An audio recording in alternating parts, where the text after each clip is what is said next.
ഇതെന്താ സംഭവം എന്ന് വെച്ചാൽ നമ്മുടെ വീട്ടിൽ പോയപ്പോൾ ഉണ്ടായിരുന്നൊരു വേളാങ്കണ്ണി മാതാവാണ് ഇത്. ശരിക്കും പറഞ്ഞാൽ കുറേ വർഷത്തെ പഴക്കമുണ്ട്. ഞാൻ ജനിച്ച അത്രയും പഴക്കമുണ്ടെന്ന് എനിക്ക് തോന്നണം. അതുകൊണ്ട് ഈ പൊടി പിടിച്ചൊക്കെ ഇരിക്കുന്നത്. ഇതൊരു ഗോൾഡൻ കളറിലെ മാതാവായിരുന്നു. പക്ഷെ ഞാൻ കാണുമ്പോൾ ഇത് പൊടി പിടിച്ചിട്ടൊരു കറുപ്പ് കളറിലെ മാതാവായിട്ട് മാറി. അപ്പോൾ ഞാൻ ഓർത്ത് ഇതിനെ പെയിൻ്റ് അടിക്കാമെന്ന് ഓർത്തിട്ട് വീടിൻ്റെ വാതിക്കൽ തന്നെ ഇരുന്ന് ഫോൺ കുത്തിയിട്ടിരിക്കുകയാണല്ലോ. അപ്പോൾ നമുക്ക് വേറെ പണിയൊന്നും ഇല്ലല്ലോ. അപ്പോൾ നമ്മളെന്താക്കി വെച്ചാൽ ന്യൂസ് പേപ്പറൊക്കെ വിരിച്ച് പൊടിയൊക്കെ തട്ടി, നല്ല പൊടി ഉണ്ടായിരുന്നു. അപ്പോൾ പൊടിയൊക്കെ തട്ടിയിട്ട് നമ്മൾ പെയിൻ്റ് അടിക്കാൻ വിചാരിച്ചു. അപ്പോൾ എൻ്റെ കയ്യിലാണെങ്കിൽ കുറച്ച് പെയിൻ്റൊക്കെ ഉണ്ടായിരുന്നു.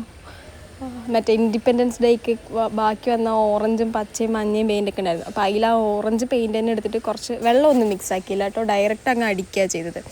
അപ്പോൾ അടിച്ച് തുടങ്ങിയപ്പോഴാണ് എനിക്ക് മനസ്സിലായത് ഈ ഡയറക്റ്റ് ഇതിൻ്റെ പുറത്ത് അടിക്കാൻ പാടില്ലായിരുന്നു. കാരണം ആ ബ്ലാക്ക് കളറുള്ളതുകൊണ്ട് അതിൻ്റെ പുറത്തേക്ക് ഇത് അടിച്ചപ്പോഴത്തേക്ക് ആ ബ്ലാക്ക് നന്നായിട്ട് എടുത്തറിയുന്നുണ്ടായിരുന്നു. അപ്പോൾ ഞാനോർത്ത് അതിൻ്റെ പണിയൊക്കെ പാളിന്ന് ഒരു വൈറ്റ് കോട്ടിങ് കൊടുത്തിട്ട് അടിക്കേണ്ടതായിരുന്നു. പിന്നെ ഞാനോർത്ത് ഒരു എൻ്റർടൈൻമെൻറ്റിന് വേണ്ടി ചെയ്യുന്നതാണല്ലോ, അപ്പോൾ അതൊക്കെ മതിയാവും എന്ന് ഓർത്തിട്ട് ഞാൻ പിന്നെ അതങ്ങ് ഫുള്ളും ആ ഓറഞ്ച് കളർ തന്നെ അങ്ങ് അടിച്ചു.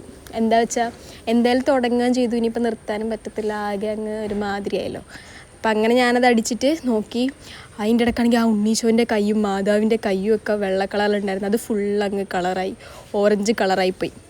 അതൊക്കെ മാറ്റി അടിക്കണമെന്ന് എനിക്കുണ്ടായിരുന്നു. പക്ഷേ അത് കഴിഞ്ഞപ്പോഴത്തേക്ക് എൻ്റെ ബോറടി അങ്ങ് മാറി. അപ്പം ഞാൻ പിന്നെ അത് കൂടുതലായിട്ട് അടിക്കാൻ നിന്നില്ല. ഞാൻ 2 കോട്ട് ഫുൾ അടിച്ചിട്ട് അങ്ങ്